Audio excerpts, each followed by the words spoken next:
This news segment is brought to you by Greg Dam for County Commissioner District 3, protecting our rural life and water, paid for by a citizen to elect Greg Dam.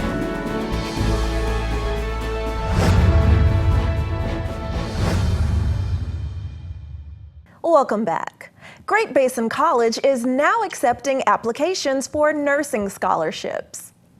Through Seroptimus, we've joined with a sponsor, LD Michael John, and he provides the tuition coverage, also books, shoes, and all that is covered by him. You have to meet a few qualifications. We're looking for women who are in need, mothers looking to go back to school, some young girls coming out of school, looking towards college. So we really try and keep it a vast array for opportunity. He does this scholarship because his wife was a nurse that passed away, right? He's helped a lot of women go through the nursing program. That's true. I think we've graduated about 15 students now. Wow. So when is the deadline to get the scholarship? For this semester, it's June 24th, and you can get the application from Great Basin College. They have them printed out for you. Or you can contact me personally at 775-513-1917. Also, you can email me at Dawn, D-A-W-N, Krolczyk, K-R-O-L-C-Z-Y-K @yahoo.com, and I can get that to you. Wonderful. And I prefer to meet face-to-face with them because then it's a little easier to explain everything that they actually get, and it's really an overwhelming thing. It's really great to see the responses that we've gotten from the community. And filmmaker Ron Devitt caught up with News 46 at the High Desert International Film Festival. People will have to see the film to find out, but it's a story about two high school slackers who find these old tapes, and there's a singer on there, and they find out his name is Riley, so they have to track down this Riley character and find out his backstory. Who is Riley Oakes? So tell me, is it a short film? Is it a feature film? Because I know that this film festival has both. Absolutely. Ours is about 20 minutes, so it's a short film. Yeah. How many films have you made? This is, I think, number 10 or 12, I think, in that neighborhood. What categories? I make features, documentaries, short films, but this particular one's a family drama. And so how's it doing? Have you entered it into other film festivals? Absolutely. It's done really well. We're really happy with it so far. It's been in 15 festivals. We've won Best Short Film at the Chicago International Film Festival. We've been nominated for several different awards and won several awards as well. How many feature films have you made?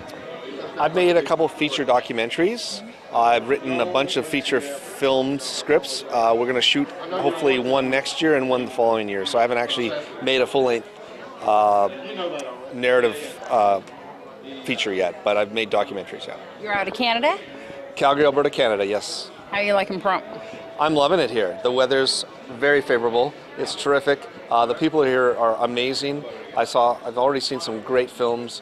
I'm excited to be here, and it's the spirit of filmmaking is abounding here, so I'm happy to be here. So have you shown your film yet at the festival here? It just screened this morning, like about an hour ago, and we got a really nice review. People seem to receive it very well, so we're really happy that it's screened here. So you're going to be hanging out the rest of the festival, or are you going to head on down to Lakeside for the full length, or are you going to be there at the short films, or are you going back? I'm sticking around for the rest of the day today for all the films, and then we were coming back for the awards tomorrow, but we're hoping to shoot a little short film sometime tomorrow morning here while we're here. Wow, fantastic. That's the goal, yeah. There you go. You got your crew here? We've got 3 of us here. There's 3 of us that came down from Calgary that are here, and we thought we'd try and do something while we're here. So do you have an idea of what that film's going to be? Should we keep an eye on it coming out soon? We're just scouting locations, and we just got challenged this morning to make it, so we're just still working on things. So, but yeah, we hope to do it. Fantastic. How do we keep track of you and your films? My company is Mytheltic Films, so it's mytheltic.com, and Riley Oakes is still on its festival run, so we'll probably put it up somewhere in the next year or so where other people can watch it, the general public can watch it, but right now it's still being shown at festivals. So. That looked like high-flying fun. And speaking of fun, CASA held their Roaring Twenties event Saturday at the Pahrump Nugget. We spoke to Willie Bear about the bash. It was a great time. A great time was had by all. It was at the Nugget, and we had the place totally decorated in 20s style, and a lot of Capone pictures, and a lot of hooch or booze.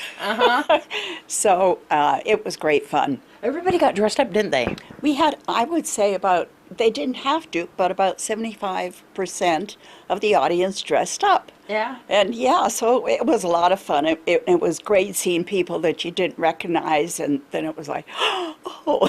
Yeah, it took you a while, huh? Even the picture I see here of Vern and you, Vern, who was the MC, you could hardly tell it was you there. I know, and I surprised a lot of people because I blackened my eyebrows and I wore a black wig and I had a big beauty spot a la Gloria Swanson. Yeah. So was there a lot of people who didn't know who you were?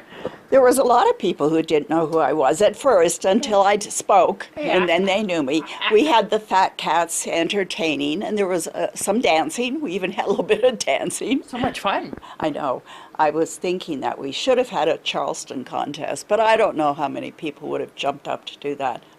You guys were doing the luau's, and so is this Roaring Twenties event going to be every year now?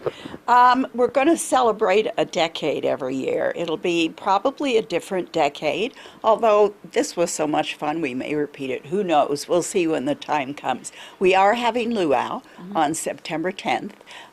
Mardi Gras is the one that we replaced with Roaring Twenties.